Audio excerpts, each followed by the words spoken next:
लड़की अपनी माँ का पीछा करते हुए भयभीत हो गई जब उसने देखा कि उसकी माँ शायद इंसान नहीं है, क्योंकि माँ हर बार घर से निकलने से पहले एक विशालकाय सुअर को साथ ले जाती थी और फिर बिना कुछ कहे अकेले गाड़ी चलाकर चली जाती थी और अगले दिन थकी हारी घर लौटती थी। लेकिन अजीब बात यह थी कि वह सुअर भी गायब हो जाता था। बाद में माँ चुपके से खून से सनी कोट को साफ करती थी और माँ की ये सारी अजीब हरकतें छुपकर देख रही छोटी मई की नजरों से बच नहीं पाई। वह जानने के लिए बेताब थी कि माँ आखिर कौन सा गुप्त रहस्य छुपा रही है। इसलिए इस दिन जब माँ घर से निकली तो वह तुरंत उसके पीछे दौड़ पड़ी, यह तय करके कि वह सच्चाई का पता लगाएगी। लेकिन क्योंकि उसे जन्म से ही अस्थमा था, वह ज्यादा दूर नहीं दौड़ पाई और अस्थमा के दौरे के कारण उसे छोड़ना पड़ा। समय के साथ छोटी मई के मन में संदेह और बढ़ता गया। उस दिन वह अपने मन की जिज्ञासा को आखिरकार दबा नहीं पाई, तो जब उसकी माँ बर्तन धो रही थी, उसने कोशिश करते हुए माँ से पूछा कि वह सुअर को लेकर कहाँ जाती है।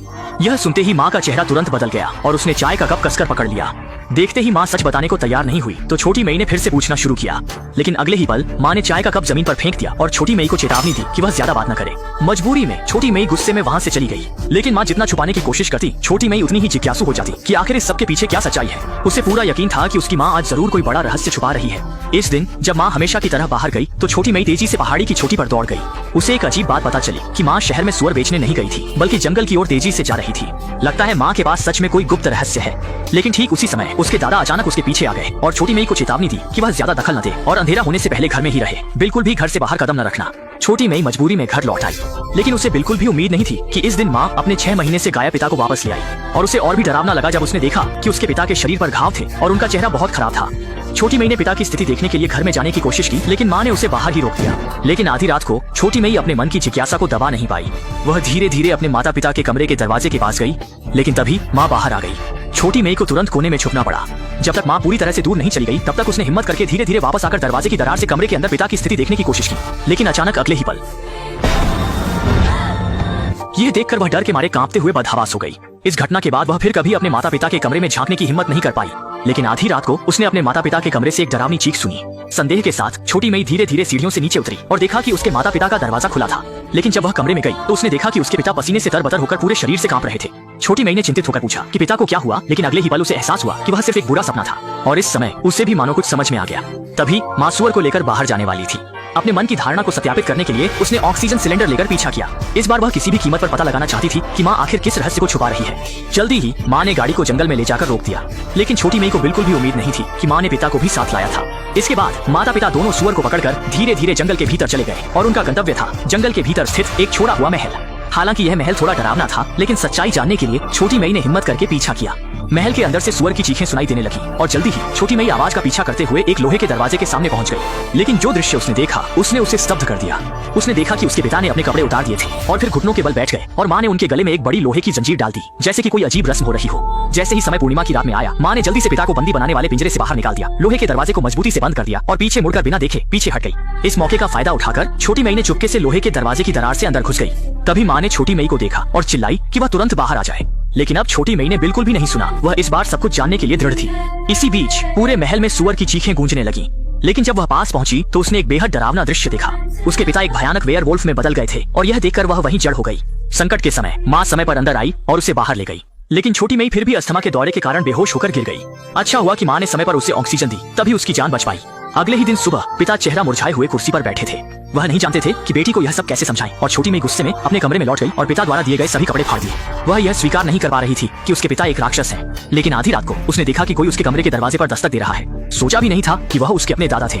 असल में वह नहीं चाहते थे कि छोटी मई के मन में कोई मानसिक छाप रह जाए, इसलिए उन्होंने उसे चुपके से अपने गांव ले जाने का फैसला किया। लेकिन जब वे आधे रास्ते में थे तो माता पिता ने शॉर्टकट लेकर उनका पीछा किया। वे छोटी मई को ले जाने की अनुमति नहीं देंगे और छोटी मई किसी भी कीमत पर माता पिता के साथ वापस नहीं जाना चाहती थी। खींचतान के दौरान पिता को दादा ने एक घूंसा मारकर गिरा दिया, लेकिन अपनी बेटी को रोते हुए देखकर दादा का दिल पिघल गया और उन्होंने समझौता कर लिया। इस तरह छोटी मई को फिर से माता पिता के पास ले जाया गया और पिता ने छोटी मई के संदेह को दूर करने के लिए उसे उस रात के महल में ले गए और फिर उसे परिवार के उस अज्ञात रहस्य के बारे में बताया। असल में उनके परिवार पर एक श्राप था और जैसे ही परिवार के सदस्य वयस्क होते हैं, पूर्णिमा की रात को वे वेयरवुल्फ में बदल जाते हैं और जब वह वेयरवुल्फ में बदल जाता है तो खून का प्यासा और हिंसक हो जाता है। छोटी मई को चोट न पहुंचे इसलिए वे इतनी दूर दराज से महल तक आते थे, क्योंकि हर बार वेयरवुल्फ बनने पर वह जीवित प्राणी को खाने की इच्छा करता था, इसलिए माँ एक सुअर लाती थी। इससे उसकी पशु प्रवृत्ति संतुष्ट होती थी और वह पेट भर खा सकता था। पिता ने कहा कि वह भी वेयरवुल्फ नहीं बनना चाहते थे, लेकिन यह परिवार का श्राप था और वह इसके खिलाफ कुछ नहीं कर सकते थे। पिता के पछतावे को देखकर छोटी मई ने भी पिता की मजबूरी को समझा और फिर पिता की बाहों में समा गई। धीरे धीरे इस तरह के राक्षस पिता को स्वीकार कर लिया, लेकिन यह खुशी ज्यादा दिन नहीं चली, क्योंकि रोज रोज की आपूर्ति में घर के सारे सुअर जल्दी ही खत्म हो गए। मजबूरी में माँ को फिर से अपने पति को महल ले जाना पड़ा और उसकी गर्दन में जंजीर डाल दी। वह सोच रही थी कि इस रात पति को केवल भूखा रहना पड़ेगा और कोई समस्या नहीं होगी। लेकिन इस रात का चांद बहुत चमकीला था और यह 100 साल में एक बार आने वाला रक्त चंद्रमा था। दादा अच्छी तरह जानते थे कि आज रात बदले हुए वेयरवुल्फ को और ताकत मिलेगी। वह पहले से भी ज्यादा हिंसक और खूनी होगा। जंजीर और जेल मजबूत वेयरवुल्फ को बिल्कुल भी नहीं रोक सकते। इसलिए उन्होंने सभी दरवाजे और खिड़कियां मजबूती से बंद कर दी ताकि कोई त्रासदी न हो। लेकिन इसके बावजूद आधी रात 12 बजे के बाद वेयरवुल्फ पिता फिर भी समय पर मारने आ गया। वेयरवुल्फ को घर में घुसने से रोकने के लिए मां ने दरवाजे के बाहर जोर से चिल्लाया। उम्मीद थी कि वेयरवुल्फ पति को डांट कर भगा देगी, लेकिन इस समय वेयरवुल्फ पूरी तरह से मानवता खो चुका था। थोड़ी देर में ही दरवाजा तोड़कर अंदर आ गया। दादा ने देखा और रोकने की कोशिश की, लेकिन वेयरवुल्फ ने एक ही बार में उसे गंभीर रूप से घायल कर दिया। वेयरवुल्फ धीरे धीरे घर के अंदर आ रहा था। माँ और बेटी अलमारी में छिपकर कांप रही थी। एक आवाज भी नहीं निकालने की हिम्मत नहीं थी। सौभाग्य से वेयरवुल्फ की नजरें अच्छी नहीं थी। उसने अलमारी में छिपी माँ और बेटी को नहीं देखा। जब वेयरवुल्फ कहीं और खोजने गया तब माँ और बेटी सावधानी से बाहर निकली। तेजी से बाहर भागकर कार में बैठकर इस खतरनाक जगह से निकलने की तैयारी करने लगी। लेकिन तभी माँ को याद आया कि गंभीर रूप से घायल दादा अभी भी घर में है। इसलिए उसने छोटी मेए को कार में रहने दिया और खुद घर वापस चली गई। जब वह पिता को लेकर निकलने की तैयारी कर रही थी, पिता दर्द से चिल्ला उठा। वेयरवुल्फ जल्द ही आ जाएगा। ये जानकर वह जल्दी से पिता को लेकर तहखाने में छिप गई। जल्द ही वेयरवुल्फ उनके ऊपर आ गया। वेयरवुल्फ से बचने के लिए दोनों सावधानी से रेंगते हुए आगे बढ़े, लेकिन तभी माँ का हाथ गलती से चूहे के जाल पर लग गया। आवाज सुनकर वेयरवुल्फ ने फर्श पर हमला कर दिया। सौभाग्य से फर्श काफी मजबूत था। वेयरवुल्फ तुरंत नीचे नहीं आ सका। इस मौके का फायदा उठाकर दोनों भाग निकले। जब वे तहखाने के बाहर पहुंचे, कार में बैठी छोटी मेए ने तेजी से एक्सेलरेटर दबाया, जिससे लोहे की ग्रिल टूट गई। दोनों इस तरह सुरक्षित बचकर बाहर निकल आए। लेकिन जब वे जाने की तैयारी कर रहे थे, महत्वपूर्ण समय पर कार ने धोखा दे दिया। किसी भी तरह से स्टार्ट नहीं हो रही थी। देखते ही देखते वेयरवुल्फ तुरंत ही करीब पहुंचने वाला था। दादा ने माँ और बेटी को जल्दी भागने का इशारा किया, जबकि वे खुद वहीं रहकर वेयरवुल्फ को रोकने लगे। हालांकि दोनों का मन बहुत दुखी था, लेकिन वेयरवुल्फ की क्रूरता को समझते हुए वे दादा को छोड़कर भागने के लिए मजबूर थे। कितनी दूर चले गए, माँ और बेटी ने सोचा कि अब वे सुरक्षित हैं, लेकिन यह उनकी गलतफहमी थी। बहुत जल्दी भूखा वेयरवुल्फ उनका पीछा करते हुए आ गया।